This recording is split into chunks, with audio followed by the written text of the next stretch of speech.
इंदिरा एकादशी व्रत कथा व कहानी। आश्विन कृष्ण पक्ष की एकादशी इंदिरा एकादशी के नाम से संसार में विख्यात है।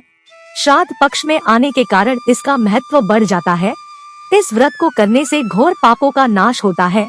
अधोक्ति को प्राप्त हुए पितरों को मोक्ष देने वाली है। युधिष्ठिर बोले, हे मधुसूदन, आश्विन कृष्ण पक्ष की एकादशी का क्या नाम है? यह कृपा कर मुझे बतलाइए। भगवान श्री कृष्ण बोले, राजन, आश्विन कृष्ण पक्ष की एकादशी इंदिरा एकादशी के नाम से संसार में विख्यात है। इस व्रत को करने से घोर पापों का नाश होता है। अधोक्ति को प्राप्त हुए पितरों को मोक्ष देने वाली है। हे राजन, सावधान हो, पापों का नाश करने वाली एकादशी की कथा को ध्यान पूर्वक सुनो। पूर्वकाल की बात है। सत्ययुग में इंद्रसेन नामक राजा थे। वह महिष्मती पुरी में धर्म से प्रजा की रक्षा करता हुआ राज्य करता था। उनका यश सब और फैल चुका था।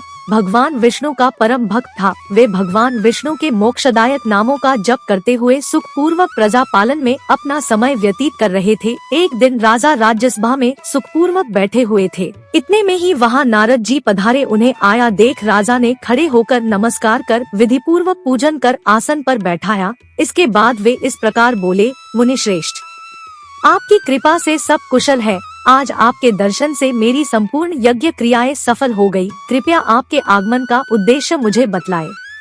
नारद जी ने कहा, हे नृपश्रेष्ठ, मैं ब्रह्मलोक से यमलोक गया। यजमान ने भक्ति पूर्वक मेरा पूजन किया, सुंदर आसन पर बैठाया। उस समय यमराज की सभा में मैंने तुम्हारे पिता को देखा। वे व्रत भंग के दोष में वहाँ थे। राजन, उन्होंने आपको देने के लिए एक संदेश दिया है, उसे सुनो। उन्होंने कहा है, बेटा, मुझे इंदिरा एकादशी के व्रत का पुण्य देकर स्वर्ग में भेजो। उनका संदेश लेकर मैं तुम्हारे पास आया हूँ। हे राजन, तुम विधि पूर्वक इंदिरा एकादशी व्रत करो।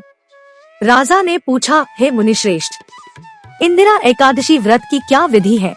किस मास में आता है? इसकी क्या कथा है? मुझे विस्तार पूर्वक बतलाइए। नारद जी ने कहा, हे राजन, सुनो, मैं तुम्हें इस पुण्यकारी व्रत की विधि बतलाता हूँ। आश्विन कृष्ण पक्ष में दशमी तिथि के उत्तम दिन श्रद्धायुक्त चित्त से स्नानादि से निर्वत हो मध्यकाल में फिर नदी पर स्नान कर पितरों का पूजन एवं तर्पण कर एकाग्रचित होकर एक समय भोजन करे। रात्रि में भूमि पर सोए। रात्रि के अंत में निर्मल प्रभात होने पर एकादशी के दिन दातुन कर मुँह धोकर फिर प्रसन्न चित्त मन से उपवास नियम ग्रहण करे। हे कमलनयन भगवान विष्णु, आज मैं सब भोगों को छोड़कर निराहार रहकर उपवास करूंगा तथा कल भोजन करूंगा। हे पुंडरीकाक्ष, तुम मेरी रक्षा करना।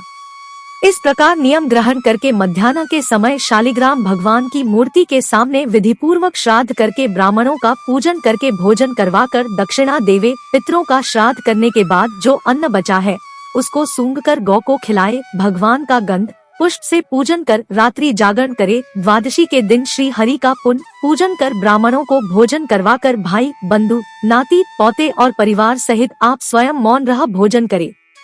हे राजेंद्र, इस विधि से आलस्य रहित होकर तुम विधि पूर्वक इंदिरा एकादशी का व्रत करो। इससे तुम्हारे पिता को स्वर्ग में स्थान प्राप्त करेंगे। इस प्रकार कह मुनि अंतर्ध्यान हो गए। भगवान श्री कृष्ण बोले, फिर राजा ने यह विधि पूर्वक यह व्रत किया। हे कौन्तेय, राजा ने रानी पुत्र सहित प्रजा नौकरों सहित यह व्रत किया।